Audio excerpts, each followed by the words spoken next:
कि आपने जो नारा दिया वही हम कहते हैं कि राजनीति के कुचक्र में मैं सवन बेचारा हूँ, अगर मुसलमानों से बच जाऊं तो अब दलितों का चारा हूँ, राजनीति के कुचक्र में मैं सवन बेचारा हूँ। तो आज हमने उनको, अमित शाह जी और आदरणीय प्रधानमंत्री जी को, दोनों का पोस्टर हमने कालिक पोता है, तो आपको बताया है कि अखंड भारत है, अखंड रहेगा, जातियों के विभाजन स्वरूप में किसी भी प्रकार से खलल डालने का प्रयास न करें। सरकार से मांग करते हैं इस कानून को वापस लिया जाए, किसान बिल जैसे वापस लिए थे इसी तरह से आपको ये बिल वापस लेना होगा। कभी अपने देश में नो दलील नो अपील वाली बिल आपको हम लोग नहीं लाने देंगे, जैसे भी होगा।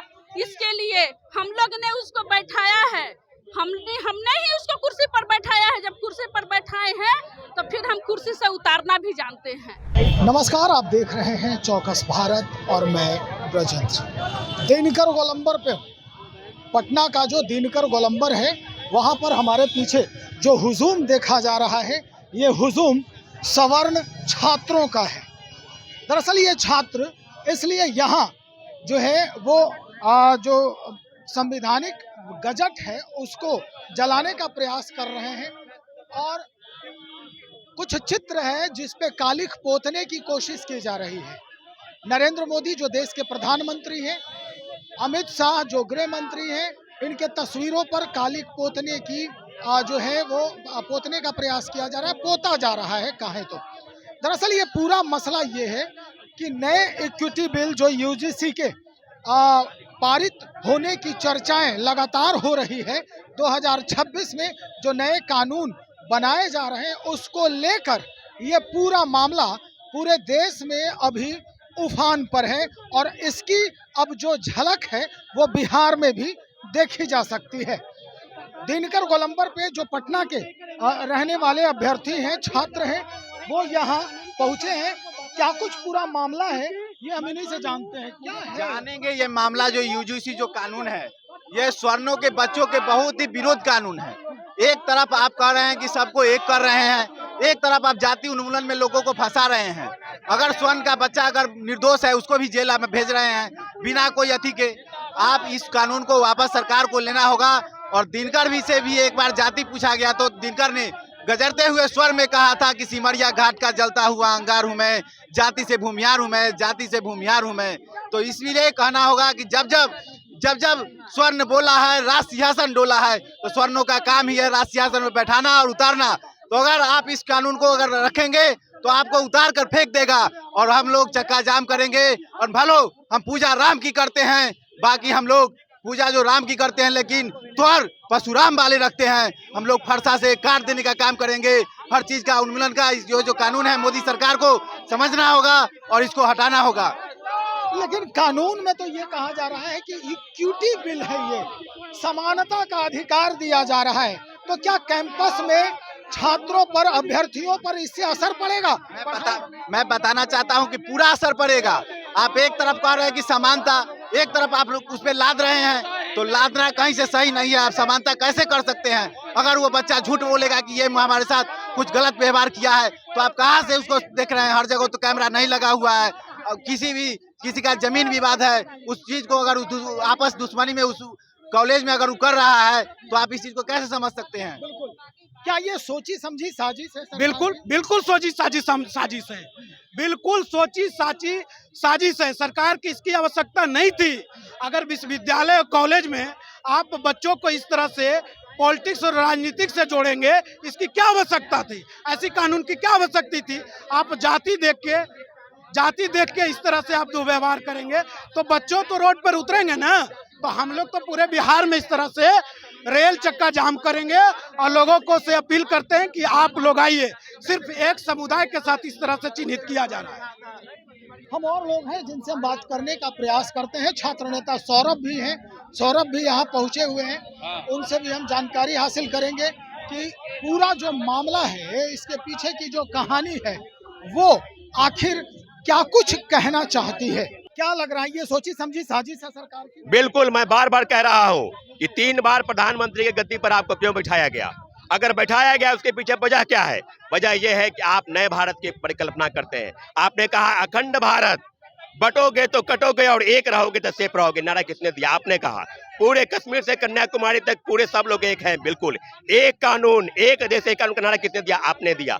तो फिर क्या ऐसी मजबूरी आई? उत्तर प्रदेश और पश्चिम बंगाल में चुनाव है और वहां की बहुसंख्यक आबादी जो है वो निश्चित रूप से अधिक पिछड़े जाति की है। तो आपको 3 बार बैठाया गया, तो पहले आपने सवर्णों का वोट लेकर गद्दी पर बैठे और अब आपको लगता है कि अब इन लोगों का वोट हमको नहीं चाहिए, अब हमको पिछड़ा अति पिछड़ा का, दलित का, महादलित का वोट चाहिए। हम लोग ऐसे प्रधानमंत्री के निर्देश पर हम बिल्कुल विरोध करते हैं और आपके चैनल के माध्यम से आग्रह करते हैं कि आपने जो नारा दिया वही हम कहते हैं कि राजनीति के कुचक्र में मैं सवर्ण बेचारा हूँ, अगर मुसलमानों से बच जाऊं तो अब दलितों का चारा हूँ, राजनीति के कुचक्र में मैं सवर्ण बेचारा हूँ।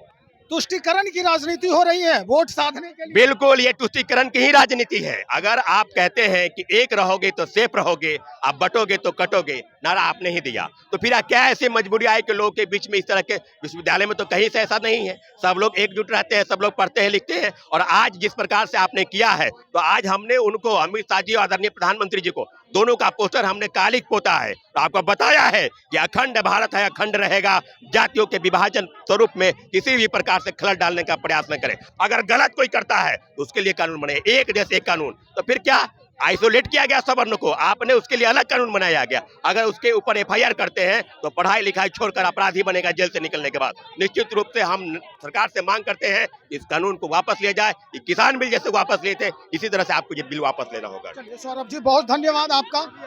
एक महिला नेत्री भी है जिनसे हम बातचीत कर लेते हैं और जानने का प्रयास करते हैं कि महिलाओं पर, महिला छात्राएं जो हैं उन पर कितना असर पड़ेगा इस पूरे बिल का।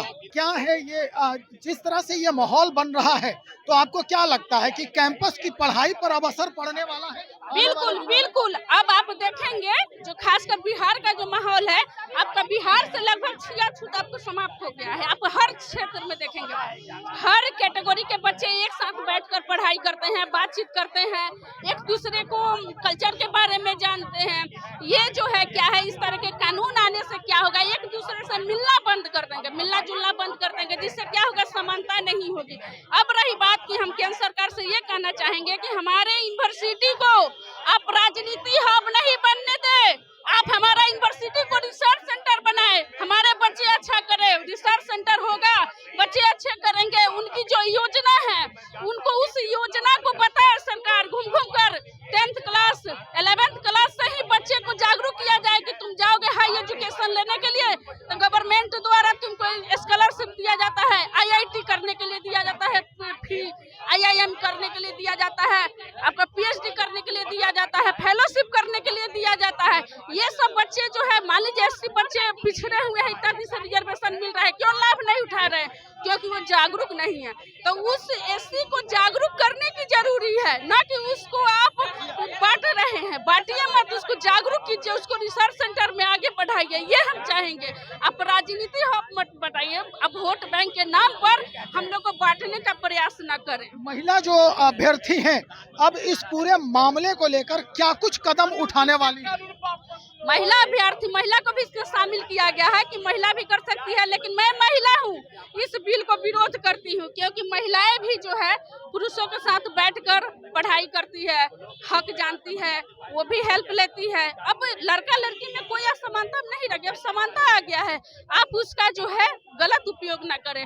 महिला भी है, उसको रिसर्च सेंटर में आगे बढ़ाए। क्या महिलाएं अंतरिक्ष में नहीं जा सकती? आगे का कदम क्या होगा अगर ये बिल पास हो जाता है तो आप लोग क्या करेंगे? नहीं, ये अनिश्चितकालीन प्रोटेस्ट रहेगा। ये बिल हम कभी अपने देश में नो दलील नो अपील वाली बिल आपको हम लोग नहीं लाने देंगे, जैसे भी होगा। इसके लिए हम लोग ने उसको बैठाया है, हमने ही उसको कुर्सी पर बैठाया है। जब कुर्सी पर बैठाए हैं तो फिर हम कुर्सी से उतारना भी जानते हैं। हम जो है पढ़े लिखे कलम पकड़े हुए स्टूडेंट हैं। इसमें ये मत समझिए, इसमें OBC के भी बच्चे हैं, इसमें जनरल के भी बच्चे हैं, सारे बच्चे कलम पकड़ने वाले बच्चे हैं। हम लोग राजनीति करने वाले बच्चे नहीं, हम लोग शिक्षण संस्थान को राजनीति मुक्त बनाना चाहते हैं। हम लोग रिसर्च सेंटर उसमें बनाना चाहते हैं, शिक्षण संस्थान को, राजनीति सेंटर नहीं। बहुत शुक्रिया। तो भाई स्पष्ट हो गया है कि क्या कुछ जो है वो मसला है, और दिनकर चौराहे पर इस वक्त जो प्रोटेस्ट हो रहा है इसके पीछे की कहानी क्या है, इसके पीछे जो मुद्दे हैं, जो मसले हैं, जो मनसा है, वो साफ झलक रहा है कि अभ्यर्थी चाहते क्या है। तुष्टीकरण की राजनीति हो रही है देश में, जैसा कि ये इनका बयान आ रहा है कि बंगाल और उत्तर प्रदेश में चुनाव है और तुष्टीकरण करने के लिए, यानी वहाँ के जो वोटर्स हैं उन्हें लुभाने के लिए, रिझाने के लिए ये पूरा मामला आगे बढ़ाने की कोशिश कर रही है केंद्रीय सत्ता। तो चलिए देखते हैं इस बिल पर क्या कुछ जो है वो अद्यतन जानकारी आती है। जैसे ही कुछ अद्यतन जानकारी आएगी सुप्रीम कोर्ट के तरफ से या सरकार के तरफ से, वो हम आप तक सीधा पहुंचाने का प्रयास करेंगे। इंतजार करें, बने रहें हमारे साथ। बहुत शुक्रिया आपका।